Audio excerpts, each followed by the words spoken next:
ఈరోజు మనం మాట్లాడుకోబోయే టాపిక్ మ్హూ, చాలా మందికి కనెక్ట్ అవుతుందనుకుంటున్నాను. అవునవును. దేవాలయాలు మన జీవితంలో వాటికి ఒక ప్రత్యేక స్థానం ఉంది కదా. పండగకో, పబ్బానికో లేదా మనసు బాగోలేనప్పుడు గుడికి వెళ్తాం. ఖచ్చితంగా ఒక ప్రశాంతత కోసం అవును. దండం పెట్టుకుని వస్తాం. కానీ ఒక్క క్షణం ఆలోచిద్దాం. అసలు మన సమాజంలో గుడి పాత్ర ఏంటి? కేవలం పూజలు ప్రార్థనల కోసమేనా, లేక అంతకంటే పెద్ద ఉద్దేశమేమైనా ఉందా? అదే అసలు ప్రశ్న. ఈ ప్రశ్నలనే లోతుగా తవ్వే ఒక ఆసక్తికరమైన సామాజిక విశ్లేషణ మన చేత్తో ఉంది. దాన్ని ఆధారం చేసుకుని ఈరోజు మనం చర్చిద్దాం. అవును. ఈ విశ్లేషణ ఒక చాలా ఆహ్, పదునైన వాదనను ముందుకు తెస్తుంది. అదేంటంటే, దేవాలయాలనేవి కేవలం దేవుడికి, భక్తుడికి మధ్య ఉన్న ఒక ప్రదేశం కాదు. ఓహ్! చారిత్రకంగా చూస్తే అవి సమాజానికి గుండెకాయలాంటివి. ప్రజల జీవితాలను తీర్చిదిద్దే కేంద్రాలుగా, వాళ్లకు మార్గాన్ని చూపించే దీపస్తంభాల్లా ఉండాలనేది వాటి అసలు సంకల్పమన్నమాట. అంటే ఒక కమ్యూనిటీ సెంటర్ లాగానా? ఒక రకంగా చెప్పాలంటే అంతే.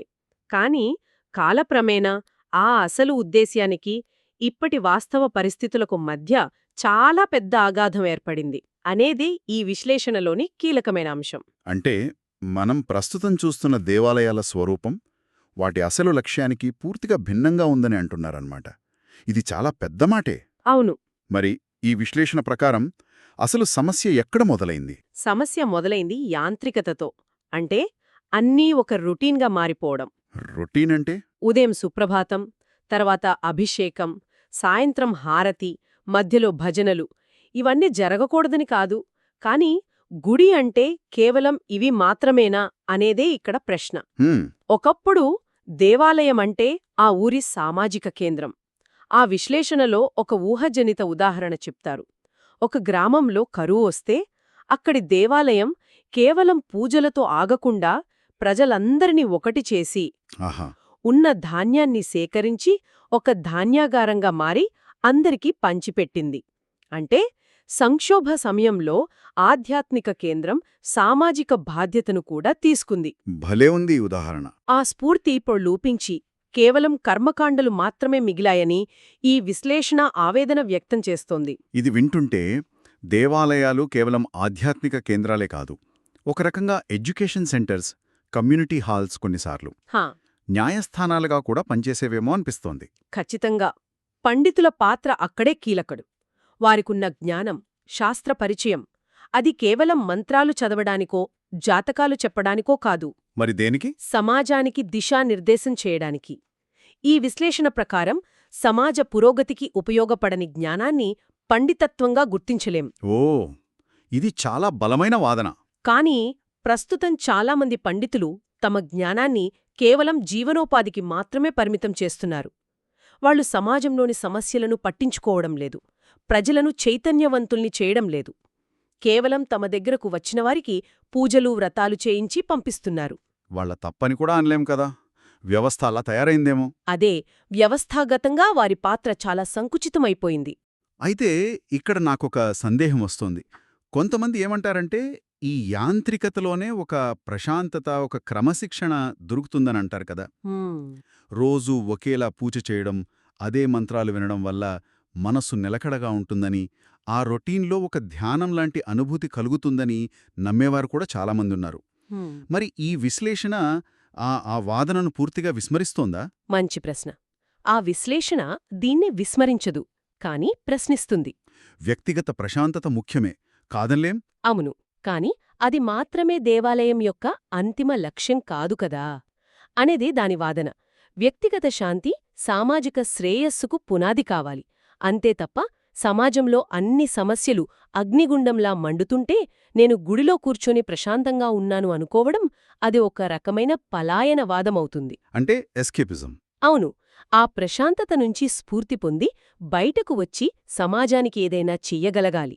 ఆ స్ఫూర్తినిచ్చే బాధ్యత దేవాలయ వ్యవస్థ తీసుకోవడం లేదనేదే ఇక్కడ అసలైన విమర్శ. అర్థమైంది. అంటే కేవలం కర్మకాండలే మిగిలాయి అంటున్నారు కదా. మరి ఆ కర్మకాండలలో భాగమైన కథలు, పురాణాల సంగతేంటి? రామాయణం, మహాభారతం లాంటివి ఇప్పటికే చెబుతున్నారు కదా. అవును, వాటి అసలు ఉద్దేశం కూడా పక్కకుపోయిందా? అక్కడికి వస్తున్నాను. ఇది చాలా కీలకమైన పాయింట్. మనం దేవుడి కథలు, ఇతిహాసాలు ఎందుకు వింటాం? కేవలం కాలక్షేపం కోసమో, పుణ్యమొస్తుందనో కాదు. మరెందుకు? వాటి వెనక ఉన్న అసలు ఉద్దేశ్యం ఆ కథల ద్వారా జీవితాన్ని ఎలా జీవించాలో నేర్చుకోవడం. ఈ విశ్లేషణలో చెప్పినట్టు వందల ఏళ్ల క్రితం ఎదురైన సమస్యలే రూపం మార్చుకుని ఈరోజు మన ముందుకొస్తాయి. ఉదాహరణకి అధికారం కోసం పోరాటం, నమ్మకద్రోహం, కుటుంబ కలహాలు, నైతిక సందిగ్ధతలు ఇవన్నీ మహాభారతంలో లేవా? ఉన్నాయి. సోదరుడి కోసం త్యాగం, మాట నిలబెట్టుకోవడం, ధర్మం కోసం నిలబట్టం ఇవన్నీ రామాయణంలో లేవా? ఆ కథల్లోని పాత్రలు ఆయా పరిస్థితుల్లో ఎలాంటి నిర్ణయాలు తీసుకున్నాయో విశ్లేషించి వాటినుంచి పాఠాలు నేర్చుకోవాలి. ఉదాహరణకు కర్ణుడు దానధర్మాలకు పెట్టింది పేరు, కాని తను అధర్మం వైపు నిలబడ్డాడు.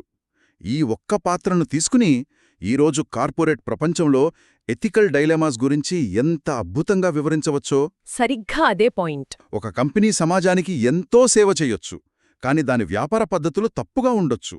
అప్పుడు మనం దాన్ని ఎలా చూడాలి? ఇలాంటి చర్చలు దేవాలయాల్లో జరగాలి, కాని జరగడం లేదు. కేవలం రామారామా అని భజన చేసి కథలోని సారాంశాన్ని గాలికి వదిలేస్తున్నారని ఈ విశ్లేషణ అంటోంది. సరిగ్గా అదే. ఆ కథల యొక్క అప్లికేషన్ పార్ట్ మిస్ అవుతోంది.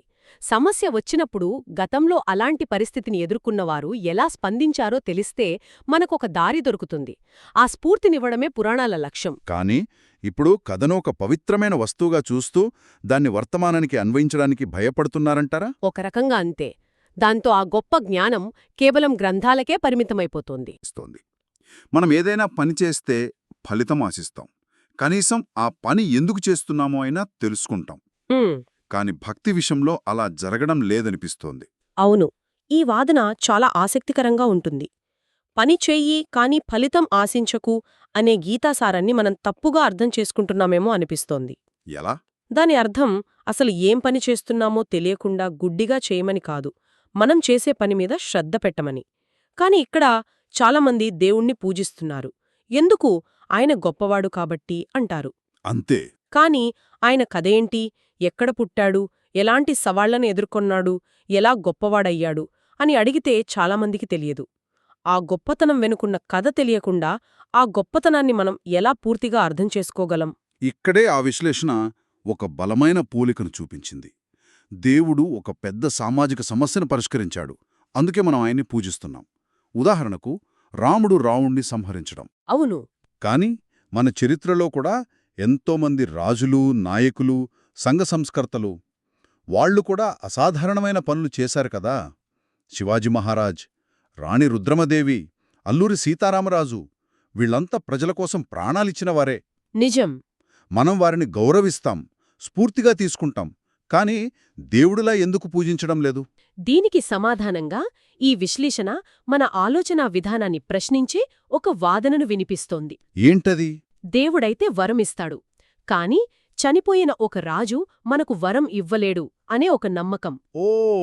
అంటే మనం పూజిస్తున్నది ఆ వ్యక్తి చేసిన గొప్ప పనిని కాదా, మనకు కలిగే లాభాన్ని పూజిస్తున్నామా అనేది ఇక్కడ ప్రశ్న. ఇది చాలా చాలా సూటి ప్రశ్న. ఒక వ్యక్తి గొప్పతనాన్ని గౌరవించడం వేరు, ఆ వ్యక్తి నుంచి ఏదో ఆశించి పూజించడం వేరు. మన భక్తిలో రెండోదే ఎక్కువగా కనిపిస్తోందని ఈ విశ్లేషణ ఘాటుగా విమర్శిస్తోంది. ఇది కేవలం మన స్వార్థం కోసమే తప్ప ఆ గొప్పతనాన్ని నిజంగా ఆరాధించడం కాదని అంటోంది. అంటే ఒక హీరో సినిమాని మనం చూసి చప్పట్లు కొడతాం, ఆయన నటనను మెచ్చుకుంటాం, కాని ఆయనను పూజించం. అవును. అదే దేవుడి కథలైతే ఆ కథలోని గొప్పతనం కన్నా పూజిస్తే మన కోరికలు తీర్తాయనే నమ్మకం మనల్ని నడిపిస్తోందని అర్థం చేసుకోవాలా. ఈ తేడానే మన ఆరాధన వెనుకున్న మనస్తత్వాన్ని చూపిస్తోందని ఈ విశ్లేషణ వాదిస్తోందన్నమాట. వాస్తవానికి ఒక సమస్యను పరిష్కరించిన వారిని గొప్పవారిగా గుర్తించడం సరైనదే. ఆ గొప్పతనాన్ని దేవుళ్ళో చూసినప్పుడు అలాంటి గొప్పతనం ప్రదర్శించిన చారిత్రక పురుషులలో కూడా అంతే స్థాయిలో చూడగలగాలి. కాని అలా చేయకుండా కేవలం దేవుళ్లకే ఆ ఆరాధనను పరిమితం చేస్తున్నామంటే దాని వెనుకున్న ప్రధాన కారణం లాభాపేక్ష తప్ప మరొకటి కాదని ఈ విశ్లేషణ స్పష్టం చేస్తోంది. ఇదంతా వింటుంటే ఈ సమస్య చాలా పెద్దదిగా, సంక్లిష్టంగా అనిపిస్తోంది. దీనికి పరిష్కారం ఎక్కడ మొదలవ్వాలి? ఈ బాధ్యత ఎవరిమీదుందంటుంది విశ్లేషణ? ఈ విశ్లేషణ ప్రకారం ఈ మార్పును ప్రారంభించాల్సిన బాధ్యత పూర్తిగా దేవాలయాల్లోని పండితులదే. పండితులదేనా? అవును. జ్ఞానం లేనివారికి జ్ఞానాన్ని అందించడమే మన సాంప్రదాయం, మన గ్రంథాల అసలు ఉద్దేశ్యం. ఆ పనిని దేవాలయాల్లో వారే చెయ్యాలి. వారు కేవలం పూజారులుగా మిగిలిపోకూడదు. మరి ఎలా ఉండాలి? సమాజానికి మార్గదర్శకులుగా, కమ్యూనిటీ లీడర్స్గా మారాలి. వారు దేవుడి కథలతో ఆగిపోకూడదు.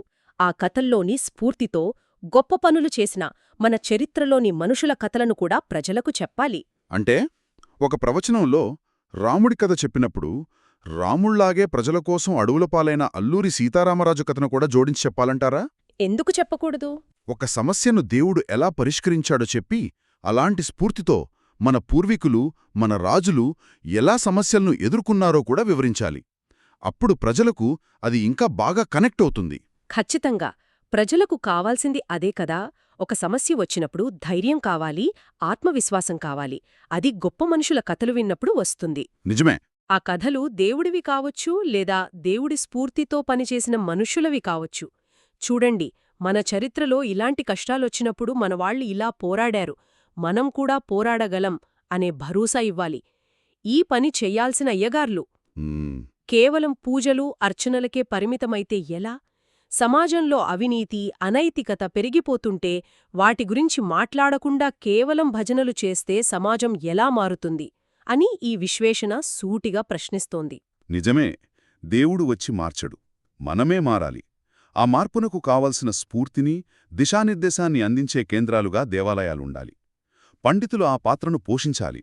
సమాజంలో ఫలానా సమస్యలుండాయి, వాటిని ఎదుర్కోడానికి మన గ్రంథాలు, మన చరిత్ర మనకు ఈ మార్గాన్ని చూపిస్తున్నాయి అని ప్రజలను నడిపించాలి. అవును, ఇదే హర్యాడు ఖరీదైన వంట పుస్తకం కొని దాన్ని పూజగదిలో పెట్టి దండం పెట్టుకున్నట్టుంది.